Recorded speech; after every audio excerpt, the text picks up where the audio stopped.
Hey you, and welcome to this video where I will help you out how to add a template in Notion and where you can find the templates. So right now what we need to do is I just created a new page right here, and then we call this template, and then from now we go left in the bottom to templates right here.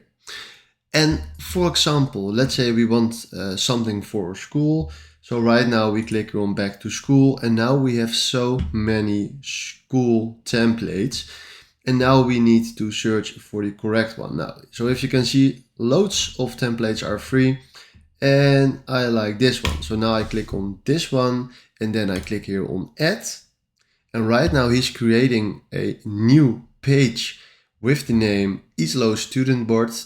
And after the loading is done right here at private, we can click on this board, and right now we can use this template. Because right now, if you click on new note, we can fill in whatever we like, but this is exactly how you can add templates in Notion. So this is exactly how this works. Thanks for watching and have a wonderful day. Ciao.